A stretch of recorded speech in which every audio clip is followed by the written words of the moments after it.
Beauties, welcome to bell life style. இன்றைக்கி நம்ம ஒரு குக்கிங் வீடியோ தான் பார்க்க போகிறோம். ஸோ நான் வந்து ரீசெண்டாக வீட்டில் வந்து பாஸ்தா ரெசிபி ட்ரை பண்ணியிருந்தேன். ஸோ இது வந்து மஷ்ரூம் சீஸ் பாஸ்தா. ஸோ உங்களுக்கும் சொல்லித்தரேன். ஸோ இந்த ரெசிபிக்கு வந்து நீங்கள் ஃபர்ஸ்ட் மஷ்ரூம்ஸை வந்து கட் பண்ணி வாஷ் பண்ணி வச்சுக்கணும். ஸோ நான் ஒரு 8 to 7 மஷ்ரூம்ஸ் எடுத்திருக்கேன். உங்களுக்கு எவ்வளோ வேணுமோ எடுத்துக்கோங்க.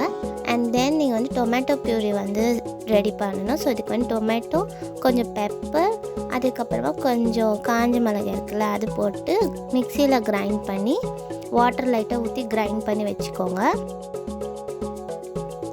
அண்ட் இப்போ வந்து நீங்கள் கடாயோ இல்லை பேனோ இல்லை சாஸ் பேனோ ஏதாச்சும் யூஸ் பண்ணிவிட்டு அதில் பட்டரை ஆட் பண்ணுங்கள். அதுக்கப்புறமா மஷ்ரூம்ஸ் ஆட் பண்ணி நல்லா குக் பண்ணுங்கள். ஸோ மஷ்ரூம்ஸ் வந்து சாஃப்ட் ஆகிடும் பட்டரில் குக் பண்ணால். ஸோ இந்த மாதிரி கொஞ்சம் நல்லா கிண்டிகிட்டே இருங்க. ஸோ அதுக்குன்னு ரொம்ப நேரம் நீங்கள் வந்து கிண்டக்கூடாது. பிகாஸ் ரொம்ப நேரம் நீங்கள் வந்து பட்டரில் கிண்டிட்டு இருந்தீங்கன்னா மஷ்ரூம் ஓவர் குக் ஆகிடும். மஷ்ரூம் ஓவர் குக் ஆச்சுன்னா வந்து உங்களுக்கு சாப்பிடும் போது வந்து ரப்பரி டெக்ஸ்சரில் இருக்கும் மஷ்ரூம். ஸோ அது வந்து சில பேருக்கு பிடிக்காது. அண்ட் நெக்ஸ்ட் வந்து இந்த மஷ்ரூம்ஸ்லாம் ஒரு நல்ல டெக்ஸ்சரில் குக் ஆகிட்டக்கப்புறமா நம்ம வந்து டொமேட்டோ பியூரியை வந்து ஆட் பண்ணலாம். ஆட் பண்ணிவிட்டு இந்த டொமேட்டோ பியூரியும் மஷ்ரூமையும் வந்து சேர்த்து ஒரு 3 to 4 minutes வந்து குக் பண்ண வைக்கலாம் இப்போது.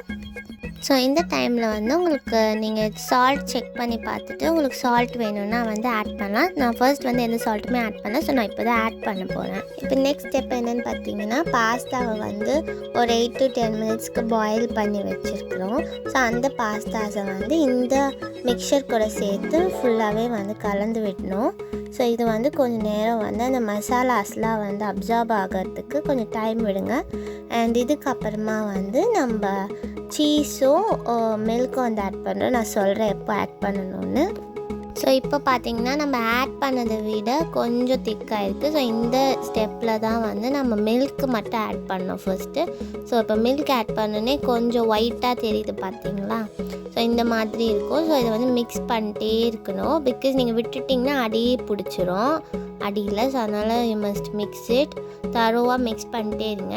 அண்ட் கொஞ்சம் கட்டி ஆகிருக்கும். ஸோ கட்டி ஆகிட்டக்கப்புறமா நீங்கள் வந்து சீஸை வந்து கிரேட் பண்ணி ஆட் பண்ணுங்கள் மேலே.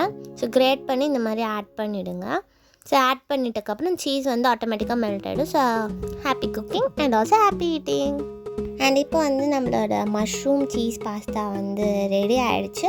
ஸோ நீங்கள் வந்து இதை ரொம்ப சீக்கிரமாக சாப்பிட்ருங்க. சுட சுட இருக்கும் போதே சாப்பிட்ருங்க.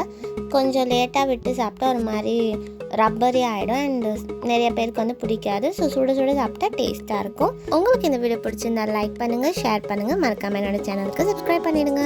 தேங்க்ஸ் ஃபார் வாட்சிங்.